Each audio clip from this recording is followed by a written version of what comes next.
Electrolytes are compounds which radially dissociates in solution and exist as ions. For example, sodium chloride. Sodium chloride जो जब मतलब solution ठाहींदासीं तो solution में sodium chloride cannot exist as sodium chloride. ही dissociate थी वेंदो sodium chloride solution में dissociate थी वेंदो ions में sodium ion plus chloride ion. The sodium chloride हिकिड़ो electrolyte आहे. Electrolytes are compounds which radially dissociates in solution and exist as ions. Ions of electrolytes are distributed in different compartments of body fluids. Body fluids जा जेके different compartments हम पढ़ियासीं intracellular, extracellular, interstitial ऐं plasma.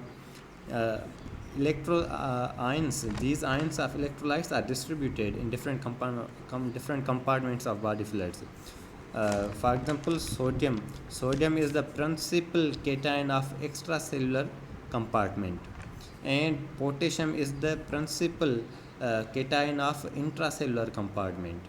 And similarly, chloride ions, these are more concentrated in extracellular compartment as compared to intracellular compartment. Means these ions are specifically distributed in different compartments of body. Sodium is the principal cation of intracellular compartment. Potassium is principal cation of intracellular compartment. It is more concentrated in intracellular compartment as compared to extracellular. And chloride, it is more concentrated in extracellular compartment as compared to intracellular compartment. The concentration of sodium and potassium, high concentration of sodium extracellularly and high concentration of potassium intracellularly, this is maintained by sodium potassium pump. This sodium potassium pump are sodium potassium ATPase. This is a pump in plasma membrane. Suppose this is a cell, this is plasma membrane. In plasma membrane, this is sodium potassium pump or sodium potassium ATPase. This is called sodium potassium ATPase because it has enzyme ATPase enzyme which uses ATP and transports sodium and potassium. Sodium out of cell into extracellular compartment and potassium inside. 3 sodium out, 2 potassium in. This concentration of sodium and potassium across the plasma membrane, this is maintained by sodium potassium pump. Osmolarity is defined as number of moles per liter of solution, and osmolality is defined as number of moles per kg of solvent. Osmolarity, number of moles per liter of solution, and osmolality, number of moles per kg of solvent. Osmolarity and osmolality, these are the measure of solute particles in a fluid medium. Osmolarity and osmolality, these are the measure of solute particles in a fluid medium. For example, if there are more solute particles in a fluid, in a solution, then there will be osmolarity or osmolality of that solution will be more. If solute particles will be less, osmolarity will be less. So more solute particles or solution is more concentrated. If a solution is more concentrated, in other words, a solution has more solute particles, means that fluid medium or that solution has more osmolality or osmolarity. Osmolality of plasma is in this range, 285 to 295 milliosmoles per kg. Normally, water cannot move across cell membrane from intracellular compartment to the extracellular compartment or from extracellular compartment to the intracellular compartment.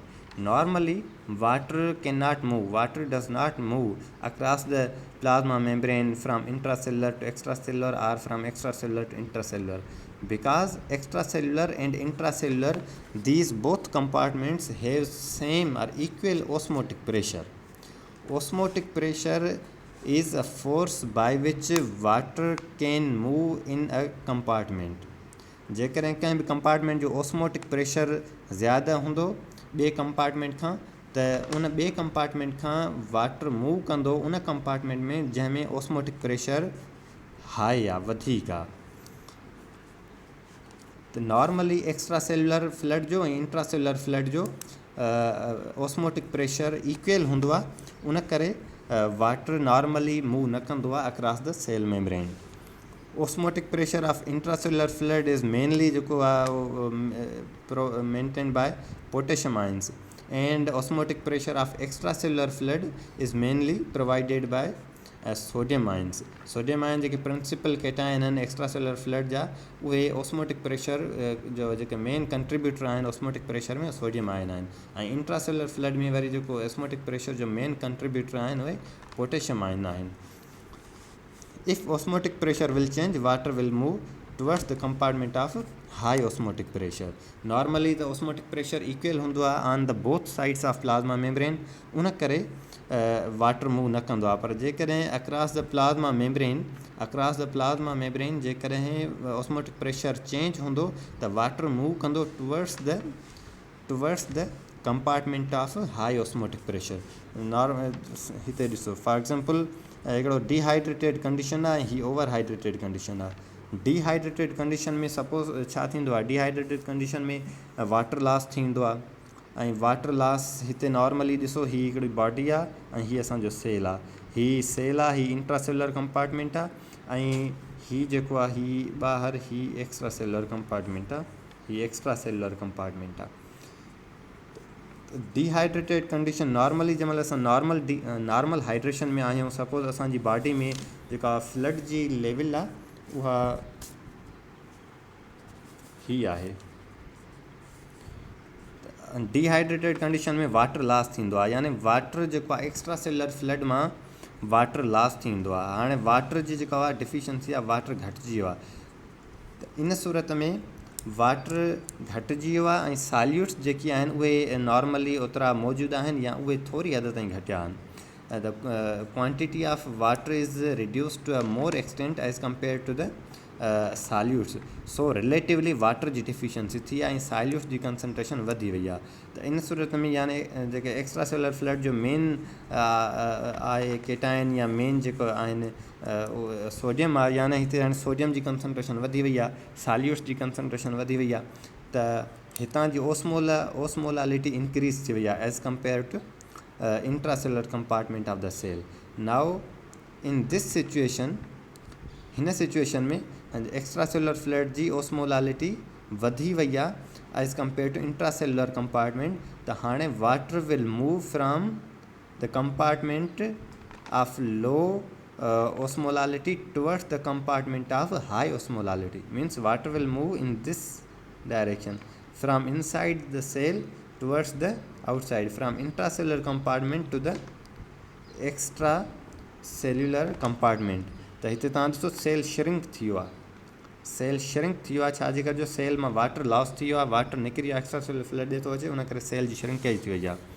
And hear this is over hydration means हिते body में जो clear flood आहे या body में flood जो water जो quantity वधी वई आहे. इन दिस सिचुएशन रिलेटिवली सॉल्यूट्स घटिजी विया आहिनि ऐं वाटर वधी वियो आहे. त हिन सिचुएशन में एक्स्ट्रासेलुलर फ्लड जी ओस्मोलालिटी डिक्रीज़ थी वई आहे as compare to intracellular compartment. Extracellular fluid जी ओस्मोलालिटी घटिजी वई आहे त हिन सिचुएशन में water will move from extracellular flood compartment to the intracellularly. So हिते छा थियो आहे वाटर इनसाइड द सेल आयो आहे त सेल स्वेल थी वियो आहे compare here cell shrinks and here cell is swelled. हिते सेल जेको आहे स्वेलिंग थी वई आहे सेल जी due to water inflow of the water and हिते वरी वाटर आउट ऑफ सेल थो वञे उन करे सेल जेको आहे उहो सेल जी श्रिंकेज थी वई आहे. Electrolyte balance in human body is tightly regulated. Human body में इलेक्ट्रोलाइट्स जेके आहिनि सोडियम पोटेशियम या ॿिया जेके इलेक्ट्रोलाइट क्लोराइड वग़ैरह आहिनि उन्हनि जी जेका कंसंट्रेशन इंट्रासेलुलर या एक्स्ट्रा सेलुलरली आहे बॉडी में it is tightly regulated. For example sodium जी रेगुलेशन जी ॻाल्हि कजे त हीअ जेका रेगुलेट थींदी आहे इहे बॉडी में डिफरेंट केमिकल्स हार्मोन्स ठहंदा आहिनि ऐं इन्हनि में जेकी डिफरेंट आर्गान्स ते एक्ट कंदा आहिनि ऐं उन आयन्स जी इलेक्ट्रोलाइट्स जे बैलेंस खे रेगुलेट कंदा आहिनि ऐं हिन रेगुलेशन में किडनी जो मेन रोल आहे। फॉर एग्ज़ाम्पल जेकॾहिं सोडियम आयन्स जी कंसंट्रेशन बॉडी में डिक्रीज़ थींदी आहे त उन सिचुएशन में एल्डोस्टेरोन रिलीज़ थींदो आहे फ्रॉम एड्रीनल ग्लैंड। एल्डोस्टेरोन हिकिड़ो मिनरलोकार्टिकॉइड हार्मोन आहे जेको एड्रीनल ग्लैंड मां रिलीज़ थींदो आहे उन सिचुएशन में जॾहिं सोडियम आयन्स जी कंसंट्रेशन घटिजी वेंदी आहे ऐं एल्डोस्टेरोन जो इफेक्ट छा आहे इहो बॉडी में सोडियम आयन्स जी कंसंट्रेशन वधाईंदो आहे ऐं जंहिं वक़्तु सोडियम आयन्स जी कंसंट्रेशन बॉडी में वधी वेंदी आहे हाइपरटेंशन हुजे या ओवरऑल सोडियम आयन्स जी कंसंट्रेशन बॉडी में वधी वेंदी त फ्लड बि वधी वेंदो यानी ब्लड वॉल्यूम वधी वेंदो आहे त उन सिचुएशन में एट्रियल नेट्रीयूरेटिक पेप्टाइड रिलीज़ थींदी आहे। ही एट्रिया मां हार्ट जे एट्रिया मां रिलीज़ थींदी आहे एट्रियल नेट्रीयूरेटिक पेप्टाइड। उन सिचुएशन में जॾहिं ब्लड वॉल्यूम वधी वेंदो आहे या वरी सोडियम आयन्स वधी वेंदा आहिनि। ब्लड जो वॉल्यूम बि तॾहिं वधंदो जॾहिं सोडियम आयन्स वधंदा। छाजे करे जो जेतिरो सोडियम जंहिं जॻह ते घणो ईंदो वाटर बि उते घणो थींदो। Water follows the sodium. So उन सिचुएशन में हिन जो वरी कमु छा आहे it decreases the sodium ion concentration. ही ॿई किडनी ते एक्ट कंदा आहिनि। हीअ बि किडनी मां सोडियम आयन जी रीअब्जॉर्प्शन खे वधाईंदो त जीअं बॉडी में सोडियम आयन जी कंसंट्रेशन वधे ऐं हीअ बि किडनी ते एक्ट कंदा ऐं किडनी मां सोडियम आयन्स जो जेको आहे उनजो लॉस खे इंक्रीज़ कंदा सोडियम आयन जी सीक्रेशन खे इंक्रीज़ कंदा सोडियम आयन जी रीअब्जॉर्प्शन खे घटाईंदा।